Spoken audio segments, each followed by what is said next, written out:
7 and I'm not done yet. And today is especially important to me because it deals with what I call the elephant in the living room.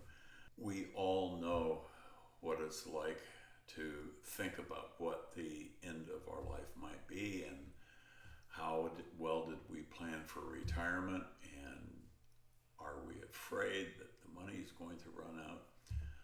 I live in an independent living facility, and there is a lot of talk among us about issues like this, but we tend to whisper about it. We don't talk about it openly.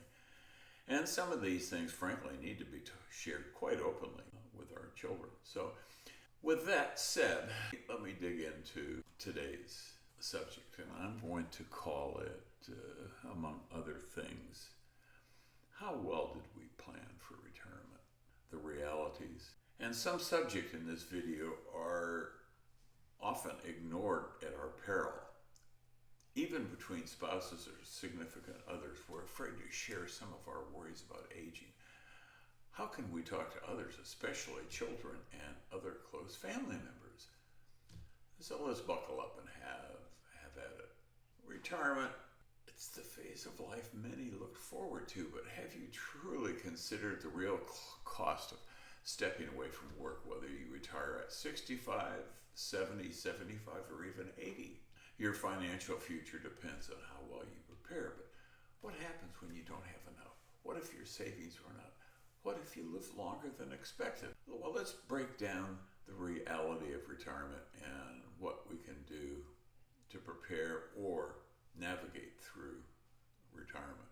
Retiring at 65 requires a significant financial planning. Even if you qualify for Social Security, it probably or may not will be enough, because the key expenses we're facing are housing costs, living costs, even with a paid off home, property taxes, insurance, and other expenses add up, maintenance, utilities. Then there are the healthcare expenses, because Medicare helps, but it doesn't cover everything. A retiree can expect to spend $300,000 on healthcare in retirement. Food, travel, and leisure. Those many retirees want to enjoy their golden years, but hobbies and travel, well, that costs money. So how much do you need? To maintain a moderate lifestyle, it's suggested we need at least $1 million saved, or to be able to rely on multiple income streams. What if you put off retiring until age 80? Well, if you keep working until age 80, advantages certainly include you have more years to save, you have higher Social Security benefits. Shorter retirement means less financial stress, but the downside to that is your health. Working longer may not be an option if you face medical issues, mobility limitations, or even cognitive decline. For us seniors over 80, worrying about when the money runs out.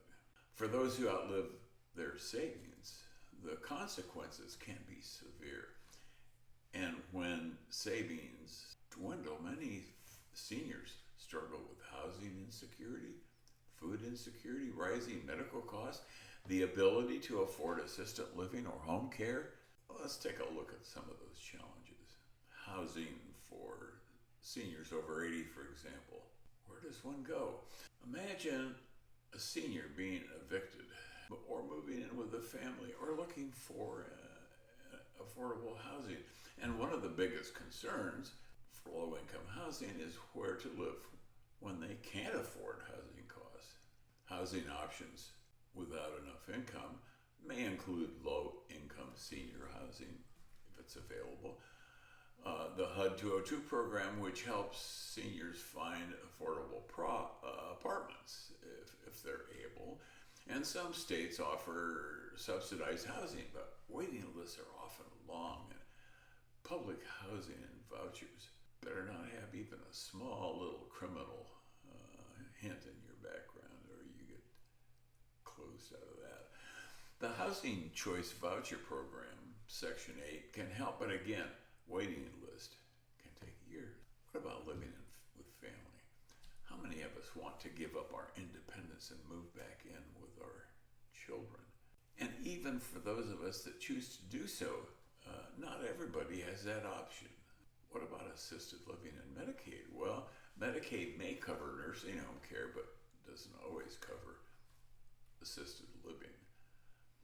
And it leaves many without options, and that creates a tremendous risk. Seniors who can't afford housing become at risk for homelessness. Food insecurity among seniors over 80. Food pantries struggle with grocery bills. What happens when seniors can't afford food? Well, some of the statistics say that 1 in 14 seniors in the U.S. is food insecure, meaning they don't always know where their next meal will come from.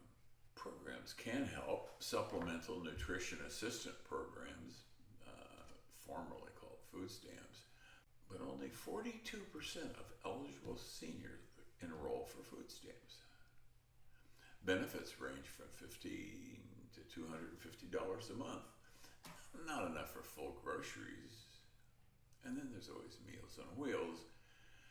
Delivers meals to homebound seniors, but funding may be limited. And how many communities offer senior congregate meal programs where people can gather?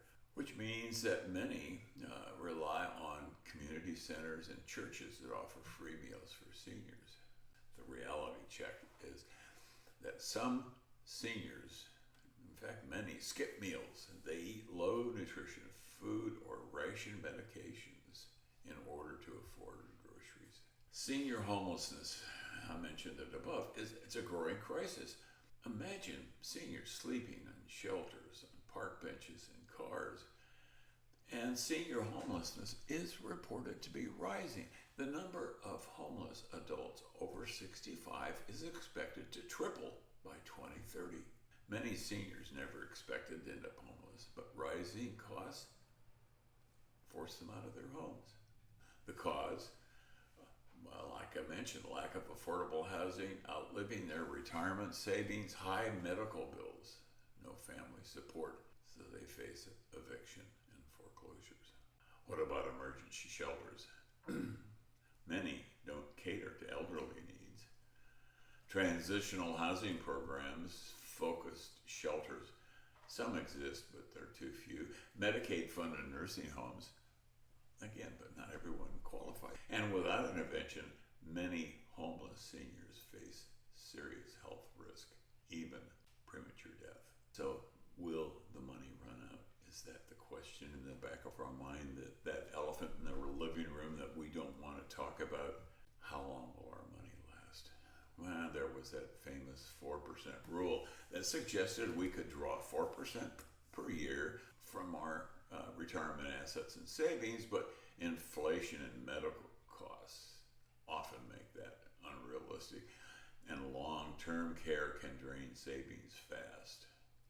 Costs, well, it's probably more now, but the last one I checked, it was $100,000 per year for nursing homes.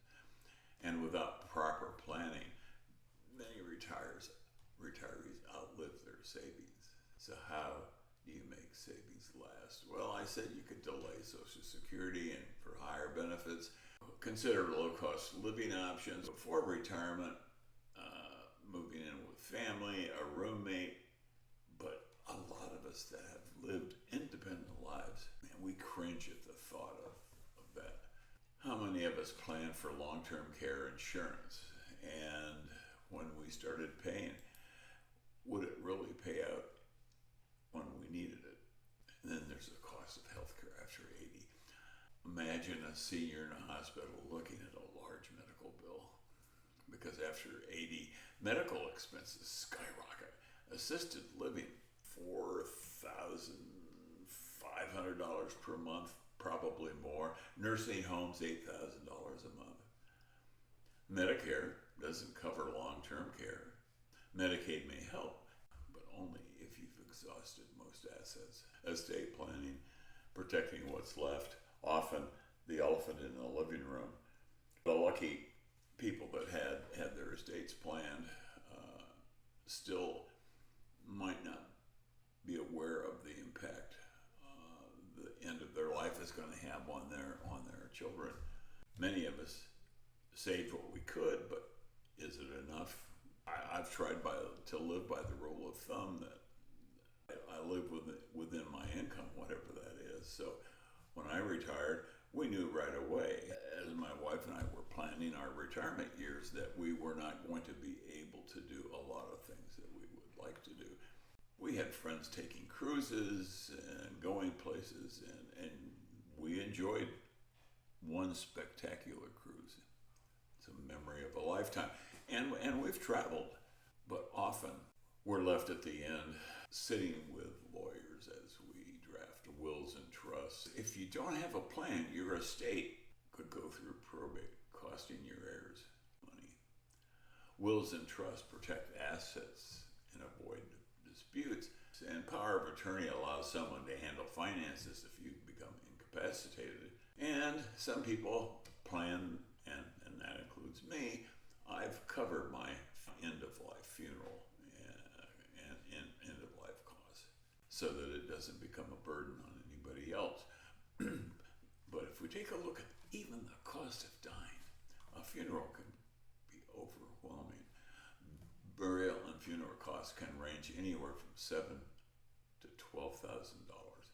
Cremation, well, that can be a little less, but that can run anywhere from $3,500 to $5,000. End-of-life medical care can cost thousands in the final month, and while those prepared funeral plans and life insurance can ease the burden on loved ones, and I'm no closer to being able to say that I have the answer to all of this, but I do know that we need to talk to each other.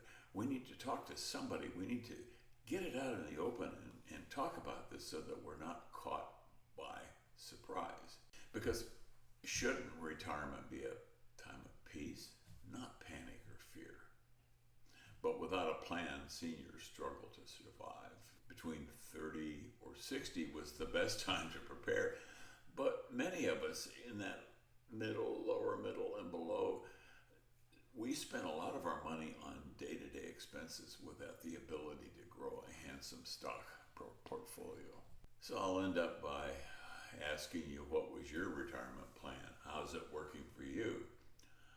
Or was it like Jeff Foxworthy talked about in one of his stories, where he said people plan their retirement by talking to estate planners and all that good stuff like that. But he said a redneck's retirement plan is to buy lottery tickets. That's funny, I guess, but it's a serious issue, and I hope that we all don't have to end up at the end putting our retirement in the hands of lottery tickets. It was something that I felt needed to be said. I would really look forward to your comments on this, because it's one of those issues that rarely gets the true discussion it deserves. With that in mind, look forward to episode number 8, which I can assure you will be more uplifting than this. But until then, my good friends, those of you 80 and over, my peeps, those of you that are approaching 80, my peeps, and if you're 45 and happen to stumble across this, use it as a warning sign, something you should be thinking about for your future. Until then, I'm Chuck Waldron, and I approve of this video.